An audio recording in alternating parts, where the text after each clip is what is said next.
सत श्री अकाल जी सारिਆਂ ਨੂੰ ਵੈਲਕਮ ਸਵਾਗਤ ਕਰਦੇ ਹਾਂ ਜੀ ਤੁਹਾਡਾ ਸਭ ਦਾ ਮੁੜ ਬਹੁਤ ਧੰਨਵਾਦ ਵੀ ਕਰਦੇ ਹਾਂ ਜੀ ਜਿਨ੍ਹਾਂ ਨੇ ਚੈਨਲ ਨੂੰ ਸਬਸਕ੍ਰਾਈਬ ਕੀਤਾ ਹੋਇਆ ਹੈ ਜੀ ਤੇ ਜਿਨ੍ਹਾਂ ਨੇ ਅਜੇ ਤੱਕ ਚੈਨਲ ਨੂੰ ਸਬਸਕ੍ਰਾਈਬ ਨਹੀਂ ਕੀਤਾ ਰੋਜ਼ ਖਬਰਾਂ ਸੁਣਨ ਦੇ ਵਾਸਤੇ ਚੈਨਲ ਨੂੰ ਜ਼ਰੂਰ ਸਬਸਕ੍ਰਾਈਬ ਕਰੋ ਜੀ ਤੇ ਨੋਟੀਫਿਕੇਸ਼ਨ ਦੇ ਵਾਸਤੇ ਬੈਲ ਆਈਕਨ ਨੂੰ ਵੀ ਜ਼ਰੂਰ ਪ੍ਰੈਸ ਕਰ ਲਓ। ਚੱਲਦੇ ਹਾਂ ਜੀ ਖਬਰਾਂ ਵੱਲ। ਤਾਂ ਇਸ ਟਾਈਮ ਤੇ ਸਾਰੀ ਦੁਨੀਆ ਦੇ ਵਿੱਚ ਦੋ ਮੇਨ ਵਿਸ਼ੇ ਨੇ ਜਿਨ੍ਹਾਂ ਦੇ ਉੱਤੇ ਜ਼ਿਆਦਾ ਚਰਚਾ ਹੁੰਦੀ ਪਈ ਹੈ, ਜ਼ਿਆਦਾ ਜਿਹਦੇ ਕਰਕੇ ਚੇਂਜਸ ਆ ਰਹੀਆਂ ਨੇ। ਸਭ ਤੋਂ ਪਹਿਲਾਂ ਜਿਹੜੀ ਮਹਾਮਾਰੀ ਹੈ ਜੀ ਉਹਦੇ ਕਰਕੇ ਜਿਹਨੂੰ ਲਗਭਗ 2 ਸਾਲ ਤੋਂ ਵੀ ਜ਼ਿਆਦਾ ਟਾਈਮ ਹੋ ਚੁੱਕਾ ਹੈ ਜੀ ਸ਼ੁਰੂ ਹੋਈ ਨੂੰ, ਉਸ ਦੇ ਰਿਲੇਟਡ ਜੋ ਸਿਚੁਏਸ਼ਨ ਚੱਲ ਰਹੀ ਹੈ ਜੀ। ਸਭ ਤੋਂ ਪਹਿਲਾਂ ਇਟਲੀ ਦੇ ਵਿੱਚ ਦੇਖਦੇ ਹਾਂ ਜਿਹੜੇ ਨੰਬਰ ਆਫ ਕੇਸਿਸ ਐਡ ਹੋਏ ਨੇ ਪਿਛਲੇ 24 ਘੰਟਿਆਂ ਦੌਰਾਨ, ਉਹਨਾਂ ਦੀ ਗਿਣਤੀ ਸੀਗੀ 85,288 ਦੇ ਕਰੀਬ ਤੇ 180 ਦੇ ਕਰੀਬ ਲੋਕਾਂ ਦੀਆਂ ਮੌਤਾਂ ਹੋਈਆਂ ਨੇ ਜੀ। ਤੇ ਜਿਹੜੇ ਨੰਬਰ ਆਫ ਟੈਸਟ ਕੀਤੇ ਗਏ ਸੀਗੇ ਉਹਨਾਂ ਦੀ ਗਿਣਤੀ ਸੀਗੀ ਲਗਭਗ 5,87,015 ਦੇ ਕਰੀਬ ਟੈਸਟ ਕੀਤੇ ਗਏ ਨੇ। ਤੇ ਜਿਸ ਪਰਸੈਂਟੇਜ ਦੇ ਨਾਲ ਕੇਸ ਐਡ ਹੋਏ ਨੇ ਉਹ ਪਰਸੈਂਟੇਜ ਲਗਭਗ 14.5 ਦੇ ਨੀਅਰ ਅਬਾਊਟ ਰਹੀ ਹੈ। ਤੇ ਨਾਲ ਹੀ ਬਿਆਨ ਕੀਤਾ ਜਾ ਰਿਹਾ ਹੈ ਕਿ ਇਟਲੀ ਦੇ ਵਿੱਚ ਲਗਭਗ 10 ਦੇ ਕਰੀਬ ਸਟੇਟਸ ਨੇ ਜਿਨ੍ਹਾਂ ਦੇ ਵਿੱਚ ਮੁੜ ਤੋਂ ਜਿਹੜੇ ਨੰਬਰ ਆਫ ਕੇਸਿਸ ਨੇ ਮਹਾਮਾਰੀ ਦੇ ਕਰਕੇ ਉਹ ਵਧਣੇ ਸ਼ੁਰੂ ਹੋ ਚੁੱਕੇ ਨੇ। ਇਹਨਾਂ ਦੇ ਵਿੱਚ 3 ਜ਼ਿਆਦਾ ਸਟੇਟਸ ਦਾ ਨਾਮ ਲਿਆ ਜਾ ਰਿਹਾ ਹੈ ਜੀ, ਲਾਸੀਓ, ਲੁੰਬਰਦੀਆ ਤੇ ਕੰਪਾਨੀਆ। ਇਹਨਾਂ ਸਟੇਟਸ ਦੇ ਵਿੱਚ ਮੁੜ ਜਿਹੜੇ ਨੰਬਰ ਆਫ ਕੇਸਿਸ ਆ ਜੀ ਮਹਾਮਾਰੀ ਦੇ ਕਰਕੇ ਵਧੇ ਹੋਏ ਸਾਹਮਣੇ ਆ ਰਹੇ ਨੇ। ਉਸ ਤੋਂ ਬਾਅਦ ਜਿਹੜੇ ਇੱਥੇ ਦੇ ਕੌਂਸਲ ਆਫ ਮਿਨਿਸਟਰਸ ਆ ਜੀ ਉਹਨਾਂ ਦੀ ਕਾਫੀ ਡਿਸਕਸ਼ਨ ਚੱਲਦੀ ਪਈ ਹੈ ਕਿ ਜੋ ਰਿਸਟ੍ਰਿਕਸ਼ਨਸ ਬੰਦਿਸ਼ਾਂ ਚੱਲਦੀਆਂ ਪਈਆਂ ਨੇ ਲੋਕਾਂ ਦੇ ਉੱਤੇ ਗ੍ਰੀਨ ਪਾਸ ਨੂੰ ਲੈ ਕੇ ਜਾਂ ਹੋਰ ਛੋਟੇ ਜਿਹੜੇ ਰੂਲਸ ਚੱਲਦੇ ਪਏ ਨੇ ਮਹਾਮਾਰੀ ਦੇ ਕਰਕੇ ਉਹਨਾਂ ਨੂੰ ਕੁਛ ਟਾਈਮ ਤੱਕ ਹਟਾ ਦਿੱਤਾ ਜਾਵੇ। ਪਰ ਜਿਸ ਤਰ੍ਹਾਂ ਕਿ ਨੰਬਰ ਆਫ ਕੇਸਿਸ ਮੁੜ ਵਧਣੇ ਸ਼ੁਰੂ ਹੋ ਚੁੱਕੇ ਨੇ ਤਾਂ ਹੋ ਸਕਦਾ ਹੈ ਜੀ ਇਹਨਾਂ ਮਿਨਿਸਟਰਸ ਦੇ ਵੱਲੋਂ ਜਿਹੜਾ ਫੈਸਲਾ ਹੈ ਜੀ ਉਹ ਕੁਛ ਚੇਂਜ ਕਰਕੇ ਲੈ ਲਿਆ ਜਾਵੇ। ਫਿਲਹਾਲ ਜਿਹੜੀ ਇਨਫੋਰਮੇਸ਼ਨ ਸਾਹਮਣੇ ਆ ਰਹੀ ਸੀਗੀ ਪਹਿਲਾਂ ਕਿ ਗ੍ਰੀਨ ਪਾਸ ਵਾਲੀ ਕੰਡੀਸ਼ਨ ਨੂੰ ਆਊਟਡੋਰ ਐਕਟੀਵਿਟੀਜ਼ ਦੇ ਵਿੱਚ 1 ਅਪ੍ਰੈਲ ਤੋਂ ਹਟਾਇਆ ਜਾ ਸਕਦਾ ਸੀਗਾ ਤੇ ਉਸ ਤੋਂ ਬਾਅਦ ਇਨਡੋਰ ਐਕਟੀਵਿਟੀਜ਼ ਦੇ ਵਿੱਚ ਜਿਸ ਤਰ੍ਹਾਂ ਗ੍ਰੀਨ ਪਾਸ ਵਾਲੀ ਕੰਡੀਸ਼ਨ ਚੱਲਦੀ ਪਈ ਹੈ ਜੀ ਉਹਨੂੰ 1 ਮਈ ਤੱਕ ਹਟਾਇਆ ਜਾ ਸਕਦਾ ਸੀਗਾ ਇੱਥੇ ਇਟਲੀ ਦੇ ਵਿੱਚ। ਪਰ ਹੁਣ ਜਿਸ ਤਰ੍ਹਾਂ ਮੁੜ ਜਿਹੜੇ ਨੰਬਰ ਆਫ ਕੇਸਿਸ ਆ ਜੀ ਉਹ ਵਧਣੇ ਸ਼ੁਰੂ ਹੋ ਚੁੱਕੇ ਨੇ, ਸੋ ਇਸ ਦੇ ਕਰਕੇ ਜਿਹੜੇ ਇਹ ਕੌਂਸਲ ਆਫ ਮਿਨਿਸਟਰਸ ਆ ਜੀ ਉਹਨਾਂ ਦਾ ਫੈਸਲਾ ਕੁਛ ਵੱਖਰੇ ਰੂਪ ਦੇ ਵੇਖਣ ਨੂੰ ਮਿਲ ਸਕਦਾ ਹੈ ਜੀ। ਕੁਛ ਦਿਨਾਂ ਤੱਕ ਇਹਨਾਂ ਦੇ ਵੱਲੋਂ ਫੈਸਲੇ ਦੱਸੇ ਜਾਣਗੇ ਗ੍ਰੀਨ ਪਾਸ ਵਾਲੀ ਕੰਡੀਸ਼ਨ ਅੱਗੇ ਚੱਲੇਗੀ ਜਾਂ ਨਹੀਂ। ਪਰ ਫਿਲਹਾਲ ਜਿਹੜੇ ਨੰਬਰ ਆਫ ਕੇਸਿਸ ਆ ਜੀ ਇਟਲੀ ਦੇ ਵਿੱਚ ਮਹਾਮਾਰੀ ਦੇ ਕਰਕੇ ਉਹਨਾਂ ਦੇ ਵਿੱਚ ਪਹਿਲਾਂ ਨਾਲੋਂ ਕੁਛ ਜਿਹੜਾ ਵਾਧਾ ਹੈ ਜੀ ਉਹ ਬਿਆਨ ਕੀਤਾ ਜਾ ਰਿਹਾ ਹੈ।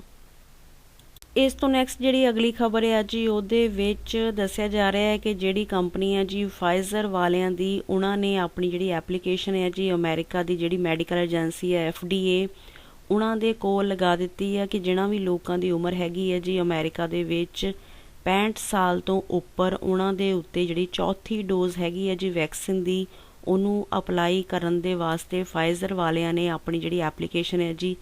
ਅਪਰੂਵ ਕਰਨ ਦੇ ਵਾਸਤੇ ਮਨਜ਼ੂਰੀ ਲੈਣ ਦੇ ਵਾਸਤੇ ਉੱਥੇ ਦੀ ਮੈਡੀਕਲ ਏਜੰਸੀ ਦੇ ਕੋਲ ਜਿਹੜੀ ਹੈ ਜੀ ਸਬਮਿਟ ਕਰਵਾ ਦਿੱਤੀ ਹੈ। ਇਹਨਾਂ ਦੇ ਮੁਤਾਬਕ ਫਾਈਜ਼ਰ ਕੰਪਨੀ ਵਾਲਿਆਂ ਦੇ ਮੁਤਾਬਕ ਜਿਹੜੇ ਰਿਜ਼ਲਟਸ ਰਹੇ ਨੇ ਜੀ ਇਜ਼ਰਾਈਲ ਕੰਟਰੀ ਦੇ ਵਿੱਚ ਕਾਫੀ ਲੋਕਾਂ ਦੇ ਉੱਤੇ ਚੌਥੀ ਡੋਜ਼ ਅਪਲਾਈ ਕੀਤੀ ਗਈ ਹੈ ਜੀ। ਸੋ ਇਸ ਕੰਪਨੀ ਦੇ ਜਿਹੜੇ ਮਾਲਕ ਨੇ ਉਹਨਾਂ ਦੇ ਮੁਤਾਬਕ ਚੌਥੀ ਡੋਜ਼ ਦੇ ਜਿਹੜੇ ਇਫੈਕਟਸ ਨੇ ਉਹ ਕਾਫੀ ਸਹੀ ਰਹੇ ਨੇ, ਲੋਕਾਂ ਦੇ ਵਿੱਚ ਇਨਫੈਕਸ਼ਨ ਦੀ ਘਾਟ ਰਹੀ ਹੈ ਚੌਥੀ ਡੋਜ਼ ਲੱਗਣ ਤੋਂ ਬਾਅਦ। ਸੋ ਇਸ ਦੇ ਕਰਕੇ ਅਮਰੀਕਾ ਦੇ ਵਿੱਚ ਵੀ ਉੱਥੋਂ ਦੀ ਮੈਡੀਕਲ ਏਜੰਸੀ ਦੇ ਕੋਲ ਫਾਈਜ਼ਰ ਵਾਲਿਆਂ ਨੇ ਆਪਣੀ ਜਿਹੜੀ ਐਪਲੀਕੇਸ਼ਨ ਹੈ ਜੀ ਲਗਾ ਦਿੱਤੀ ਹੈ ਜੀ ਬੂਸਟਰ ਡੋਜ਼ ਚੌਥੀ ਜਿਹੜੀ ਡੋਜ਼ ਹੈ ਕਿ ਲੋਕਾਂ ਦੇ ਉੱਤੇ ਜਿਨ੍ਹਾਂ ਦੀ ਉਮਰ 65 ਸਾਲ ਜਾਂ ਇਸ ਤੋਂ ਉੱਪਰ ਹੈ ਉਹਨਾਂ ਦੇ ਉੱਤੇ ਚੌਥੀ ਡੋਜ਼ ਦੇ ਪ੍ਰਤੀ ਵੀ ਮਨਜ਼ੂਰੀ ਲੈਣ ਦੇ ਵਾਸਤੇ ਅਮਰੀਕਾ ਦੇ ਵਿੱਚ ਅਮਰੀਕਾ ਦੀ ਮੈਡੀਕਲ ਏਜੰਸੀ FDA ਦੇ ਕੋਲ ਇਹਨਾਂ ਨੇ ਐਪਲੀਕੇਸ਼ਨ ਲਗਾ ਦਿੱਤੀ ਹੈ ਜੀ ਫਾਈਜ਼ਰ ਵਾਲਿਆਂ ਨੇ। ਤੇ ਅਗਰ ਉੱਥੇ ਅਪਰੂਵ ਹੋ ਜਾਂਦੀ ਹੈ ਤਾਂ ਉਸ ਤੋਂ ਬਾਅਦ ਹੋ ਸਕਦਾ ਹੈ ਕਿ ਇੱਧਰ ਯੂਰਪ ਦੀ ਮੈਡੀਕਲ ਏਜੰਸੀ ਦੇ ਕੋਲ ਵੀ ਇਹ ਆਪਣੀ ਜਿਹੜੀ ਹੈਗੀ ਹੈ ਜੀ ਇਹ ਐਪਲੀਕੇਸ਼ਨ ਉਹਨੂੰ ਲਗਾ ਸਕਦੇ ਨੇ।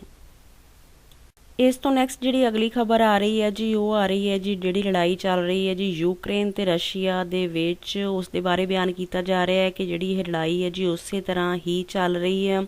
ਨਾਲ ਹੀ ਬਿਆਨ ਕੀਤਾ ਜਾ ਰਿਹਾ ਹੈ ਕਿ ਜਿਹੜਾ ਬਾਰਡਰ ਹੈ ਜੀ ਯੂਕਰੇਨ ਤੇ ਪੋਲੈਂਡ ਦਾ ਉਹਦੇ ਉੱਤੇ ਵੀ ਕਾਫੀ ਜਿਹੜੀ ਸਿਚੁਏਸ਼ਨ ਹੈ ਜੀ ਟੈਂਸ ਬਣੀ ਹੋਈ ਹੈ, ਕਿਉਂਕਿ ਜਿਹੜੀਆਂ ਨਾਟੋ ਦੀਆਂ ਫੋਰਸਿਸ ਨੇ ਜੀ ਉਹਨਾਂ ਦੇ ਵੱਲੋਂ ਬਿਆਨ ਕੀਤਾ ਜਾ ਰਿਹਾ ਹੈ ਕਿ ਅਗਰ ਕੋਈ ਵੀ ਜਿਹੜੀ ਹਾਨੀ ਪਹੁੰਚਾਈ ਜਾਂਦੀ ਹੈ ਜੀ ਪੋਲੈਂਡ ਜਿਸ ਤਰ੍ਹਾਂ ਕਿ ਨਾਲ ਲੱਗਦਾ ਹੈ ਜੀ ਯੂਕਰੇਨ ਤੇ, ਤਾਂ ਜਿਹੜੀਆਂ ਇਹ ਵਾਲੀਆਂ ਫੋਰਸਿਸ ਨੇ ਜਿਹੜੀ ਇਹ ਵਾਲੇ ਹੈਗੇ ਨੇ ਜੀ ਆਰਮੀ ਦੇ ਪਰਸਨਸ ਨੇ ਨਾਟੋ ਦੇ ਉਹਨਾਂ ਦੇ ਵੱਲੋਂ ਵੀ ਬਖਸ਼ਿਆ ਨਹੀਂ ਜਾਏਗਾ, ਇਸ ਤਰ੍ਹਾਂ ਇਹਨਾਂ ਦੇ ਵੱਲੋਂ ਬਿਆਨ ਕਰ ਦਿੱਤਾ ਗਿਆ ਹੈ। ਅਤੇ ਨਾਲ ਹੀ ਦੱਸਿਆ ਜਾ ਰਿਹਾ ਹੈ ਕਿ ਇੱਕ ਡਰੋਨ ਜਿਹੜਾ ਜੀ ਰਸ਼ੀਆ ਦਾ ਸੀਗਾ ਪੋਲੈਂਡ ਅਤੇ ਯੂਕਰੇਨ ਦੇ ਬਾਰਡਰ ਦੇ ਉੱਤੇ ਉਹਨੂੰ ਵੀ ਅਟੈਕ ਕਰਕੇ ਇਹਨਾਂ ਫੋਰਸਿਸ ਦੇ ਵੱਲੋਂ, ਨਾਟੋ ਦੀਆਂ ਫੋਰਸਿਸ ਦੇ ਵੱਲੋਂ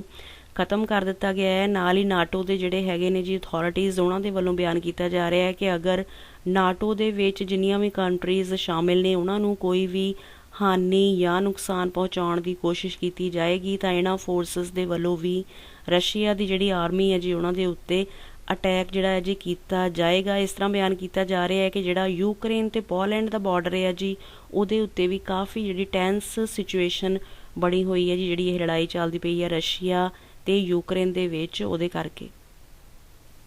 ਇਸ ਤੋਂ ਨੈਕਸਟ ਜਿਹੜੀ ਅਗਲੀ ਖਬਰ ਹੈ ਜੀ ਉਹਦੇ ਵਿੱਚ ਦੱਸਿਆ ਜਾ ਰਿਹਾ ਹੈ ਕਿ ਇੱਥੇ ਇਟਲੀ ਦੇ ਵਿੱਚ ਵੀ ਜਿਹੜੀ ਇਟਾਲੀਅਨ ਆਰਮੀ ਹੈ ਜੀ ਉਹਨਾਂ ਦੇ ਵਾਸਤੇ ਇੱਕ ਅਲਰਟ, ਇੱਕ ਇਸ ਤਰ੍ਹਾਂ ਦਾ ਸਰਕੂਲਰ ਜਾਰੀ ਕਰ ਦਿੱਤਾ ਗਿਆ ਹੈ ਕਿ ਇਹ ਵਾਲੀਆਂ ਜਿੰਨੀਆਂ ਵੀ ਆਰਮੀ ਦੀਆਂ ਫੋਰਸਿਸ ਹੈ ਜੀ ਇਹਨਾਂ ਦੀਆਂ ਦੁਬਾਰਾ ਟ੍ਰੇਨਿੰਗਸ ਕਰਵਾਈਆਂ ਜਾਣ, ਇਹਨਾਂ ਨੂੰ ਪੂਰੇ ਵੈਲ ਪ੍ਰੀਪੇਅਰਡ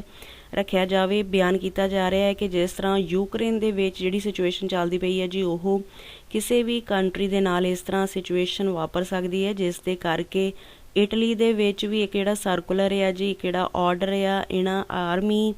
ਆਫਿਸਰਸ ਦੇ ਵਾਸਤੇ, ਇਹਨਾਂ ਫੋਰਸਿਸ ਦੇ ਵਾਸਤੇ ਲਾਗੂ ਕਰ ਦਿੱਤਾ ਗਿਆ ਹੈ, ਦੁਬਾਰਾ ਜਾਰੀ ਕਰ ਦਿੱਤਾ ਗਿਆ ਹੈ ਕਿ ਇਹਨਾਂ ਦੀਆਂ ਦੁਬਾਰਾ ਜਿਹੜੀਆਂ ਟ੍ਰੇਨਿੰਗਸ ਆ ਉਹਨਾਂ ਨੂੰ ਕਰਵਾਇਆ ਜਾਵੇ, ਸਾਰਾ ਕੁਝ ਵੈਲ ਪ੍ਰੀਪੇਅਰਡ ਰੱਖਿਆ ਜਾਵੇ। ਅਗਰ ਵਜ੍ਹਾ ਇਹੀ ਦੱਸੀ ਜਾ ਰਹੀ ਹੈ ਕਿ ਜਿਸ ਤਰ੍ਹਾਂ ਇੱਕਦਮ ਸਿਚੁਏਸ਼ਨ ਬਣੀ ਹੈ ਜੀ ਯੂਕਰੇਨ ਦੇ ਵਿੱਚ, ਉਸੇ ਤਰ੍ਹਾਂ ਕਿਸੇ ਵੀ ਕੰਟਰੀ ਦੇ ਵਿੱਚ ਬਣ ਸਕਦੀ ਹੈ। ਸੋ ਇਸ ਦੇ ਕਰਕੇ ਜਿੰਨੇ ਵੀ ਇੱਥੇ ਇਟਲੀ ਦੇ ਵਿੱਚ ਆਰਮੀ ਫੋਰਸਿਸ ਨੇ, ਆਰਮੀ ਦੇ ਜਿੰਨੇ ਵੀ ਨੰਬਰ ਆਫ ਪਰਸਨਸ ਨੇ ਉਹਨਾਂ ਨੂੰ ਬਿਲਕੁਲ ਤਿਆਰੀ ਰੱਖਣ ਦੇ ਵਾਸਤੇ ਕਿਹਾ ਗਿਆ ਹੈ। ਅਤੇ ਨਾਲ ਹੀ ਦੱਸਿਆ ਜਾ ਰਿਹਾ ਹੈ ਕਿ ਹੁਣ ਇਹਨਾਂ ਦੀ ਜਿਹੜੀਆਂ ਛੁੱਟੀਆਂ ਵਗੈਰਾ ਹੈ ਜੀ ਉਹਨਾਂ ਨੂੰ ਵੀ ਨਹੀਂ ਦਿੱਤਾ ਜਾਏਗਾ। ਇਸ ਤਰ੍ਹਾਂ ਬਿਆਨ ਕੀਤਾ ਜਾ ਰਿਹਾ ਹੈ। ਇੱਕ ਸਰਕੂਲਰ ਕੱਢਿਆ ਗਿਆ ਹੈ ਜੀ ਇੱਥੇ ਦੀ ਇਟਲੀ ਦੀ ਆਰਮੀ ਦੇ ਵਾਸਤੇ ਕਿ ਇਹਨਾਂ ਦੇ ਵਿੱਚ ਜਿੰਨੀ ਵੀ ਕੋਈ ਵੀ ਘਾਟ ਜਾਂ ਟ੍ਰੇਨਿੰਗਸ ਦੇ ਵਿੱਚ ਜਾਂ ਜਿੰਨੇ ਵੀ ਵੈਪਨਸ ਨੇ ਉਹਨਾਂ ਸਭ ਨੂੰ ਵੈਲ ਪ੍ਰੀਪੇਅਰਡ ਰੱਖਿਆ ਜਾਵੇ। ਇਸ ਤਰ੍ਹਾਂ ਦਾ ਇੱਕ ਸਰਕੂਲਰ ਜਿਹੜਾ ਆਰਡਰ ਹੈ ਜੀ ਇੱਥੇ ਇਟਲੀ ਦੀ ਆਰਮੀ ਦੇ ਵਾਸਤੇ ਵੀ ਕੱਢ ਦਿੱਤਾ ਗਿਆ ਹੈ ਕਿ ਬਿਲਕੁਲ ਆਪਣੇ ਆਪ ਨੂੰ ਵੈਲ ਪ੍ਰੀਪੇਅਰਡ ਰੱਖਣ, ਪੂਰੀ ਤਰ੍ਹਾਂ ਤਿਆਰ ਰੱਖਣ ਕਿ ਅਗਰ ਜਿਸ ਤਰ੍ਹਾਂ ਸਿਚੁਏਸ਼ਨ ਵਾਪਰੀ ਹੈ ਜੀ ਯੂਕਰੇਨ ਦੇ ਵਿੱਚ ਤਾਂ ਇਸ ਤਰ੍ਹਾਂ ਕਿਸੇ ਵੀ ਕੰਟਰੀ ਦੇ ਨਾਲ ਵਾਪਰ ਸਕਦੀ ਹੈ। ਸੋ ਉੱਥੋਂ ਦੀਆਂ ਆਰਮੀ ਫੋਰਸਿਸ ਨੂੰ ਬਿਲਕੁਲ ਤਿਆਰ ਰਹਿਣਾ ਚਾਹੀਦਾ ਹੈਗਾ ਹੈ। ਇਸ ਤਰ੍ਹਾਂ ਬਿਆਨ ਕਰਕੇ ਇੱਥੋਂ ਦੀ ਇਟਲੀ ਦੀ ਆਰਮੀ ਦੇ ਵਾਸਤੇ ਜਿਹੜਾ ਇੱਕ ਆਰਡਰ ਅਤੇ ਸਰਕੂਲਰ ਕੱਢ ਦਿੱਤਾ ਗਿਆ ਹੈ। ਇਸ ਤੋਂ ਨੈਕਸਟ ਜਿਹੜੀ ਅਗਲੀ ਅਪਡੇਟ ਆ ਰਹੀ ਹੈ ਜੀ ਉਹਦੇ ਵਿੱਚ ਬਿਆਨ ਕੀਤਾ ਜਾ ਰਿਹਾ ਹੈ ਕਿ ਜਿਹੜੀ ਇਹ ਲੜਾਈ ਚੱਲਦੀ ਪਈ ਹੈ ਜੀ ਯੂਕਰੇਨ ਅਤੇ ਰਸ਼ੀਆ ਦੇ ਵਿੱਚ, ਉਸ ਦੇ ਕਰਕੇ ਇੱਧਰ ਯੂਰਪ ਦੀਆਂ ਕੰਟਰੀਜ਼ ਨੂੰ ਵੀ ਕਾਫੀ ਜਿਹੜਾ ਨੁਕਸਾਨ ਹੈ ਜੀ ਇਕਨੋਮਿਕਲੀ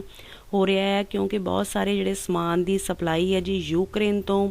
ਆਉਂਦੀ ਸੀਗੀ ਇੱਧਰ ਯੂਰਪ ਦੀਆਂ ਕੰਟਰੀਜ਼ ਦੇ ਵਾਸਤੇ, ਜਿਸ ਦੇ ਕਰਕੇ ਕੀਮਤਾਂ ਜਿਹੜੀਆਂ ਨੇ ਕਾਫੀ ਚੀਜ਼ਾਂ ਦੀਆਂ ਵੱਧ ਚੁੱਕੀਆਂ ਨੇ। ਜਿਹੜਾ ਸਮਾਨ ਬਣਦਾ ਸੀਗਾ ਜੀ ਕਣਕ ਤੋਂ ਖਾਸ ਕਰ ਜਾਂ ਮੱਕੀ ਤੋਂ, ਕਿਉਂਕਿ ਇਸ ਦੀ ਕਾਫੀ ਸਪਲਾਈ ਹੁੰਦੀ ਸੀਗੀ ਯੂਕਰੇਨ ਤੋਂ ਇੱਧਰ ਯੂਰਪ ਦੀਆਂ ਕੰਟਰੀਜ਼ ਦੇ ਵਾਸਤੇ, ਜਿਸ ਦੇ ਕਰਕੇ ਕਾਫੀ ਜਿਹੜਾ ਜ਼ੋਰ ਲਗਾਇਆ ਜਾ ਰਿਹਾ ਹੈ ਜੀ ਇੱਧਰ ਯੂਰਪ ਦੀਆਂ ਕੰਟਰੀਜ਼ ਦੇ ਵੱਲੋਂ ਕਿ ਜਿਹੜਾ ਸਮਝੌਤਾ ਹੈ ਯੂਕਰੇਨ ਅਤੇ ਰਸ਼ੀਆ ਦੇ ਵਿੱਚ ਸ਼ਾਂਤੀਪੂਰਵਕ ਢੰਗ ਦੇ ਨਾਲ ਕਰਵਾ ਲਿਆ ਜਾਵੇ। ਜਿਸ ਦੇ ਕਰਕੇ ਦੱਸਿਆ ਜਾ ਰਿਹਾ ਹੈ ਕਿ 3 ਕੰਟਰੀਜ਼ ਦੇ ਜਿਹੜੇ ਪ੍ਰਧਾਨ ਮੰਤਰੀ ਨੇ ਜੀ ਉਹ ਵੀ ਗਏ ਨੇ ਯੂਕਰੇਨ ਦੇ ਵਿੱਚ, ਪੋਲੈਂਡ ਦੇ, ਚੈਕ ਰਿਪਬਲਿਕ ਦੇ ਅਤੇ ਸਲੋਵੇਨੀਆ ਦੇ ਜਿਹੜੇ ਪ੍ਰਧਾਨ ਮੰਤਰੀ ਨੇ ਉਹ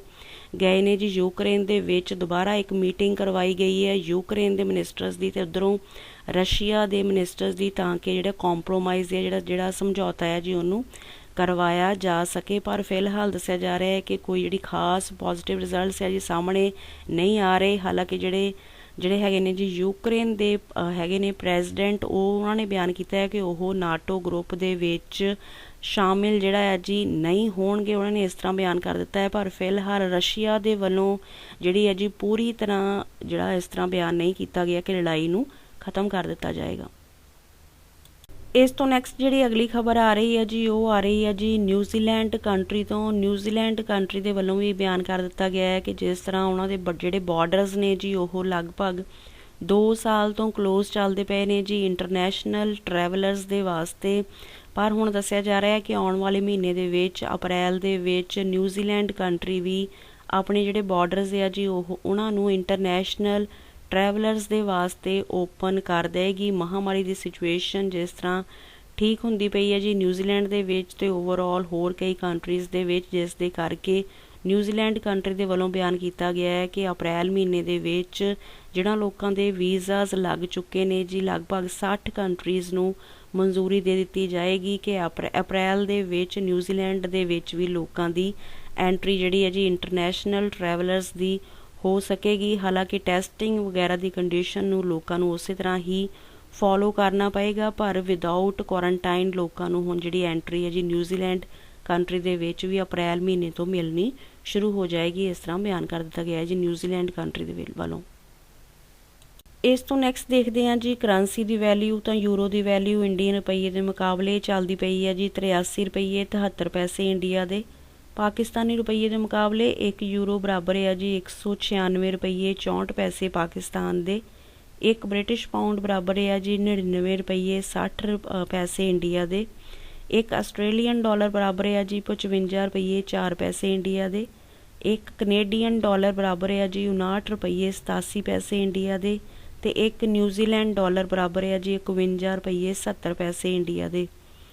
ਠੀਕ ਹੈ ਜੀ, ਇਹ ਸੀ ਜੀ ਫਿਰ ਕੁਝ ਖਾਸ ਖਬਰਾਂ। ਨਿਊਜ਼ ਕੰਟੈਂਟ ਨੂੰ ਲਾਈਕ ਕਰ ਦਿਓ ਜੇ ਤੁਹਾਨੂੰ ਠੀਕ ਲੱਗਾ, ਤੇ ਜੇ ਤੁਸੀਂ ਅਜੇ ਤੱਕ ਚੈਨਲ ਨੂੰ ਸਬਸਕ੍ਰਾਈਬ ਨਹੀਂ ਕੀਤਾ ਤਾਂ ਡੇਲੀ ਖਬਰਾਂ ਸੁਣਨ ਦੇ ਵਾਸਤੇ ਚੈਨਲ ਨੂੰ ਕਰੋ ਜੀ ਸਬਸਕ੍ਰਾਈਬ। ਠੀਕ ਹੈ ਜੀ, ਆਪਣਾ ਤੇ ਆਪਣੇ ਫੈਮਿਲੀ ਮੈਂਬਰਸ ਦਾ ਰੱਖੋ ਜੀ ਧਿਆਨ। ਧੰਨਵਾਦ, ਸਤਿ ਸ਼੍ਰੀ ਅਕਾਲ।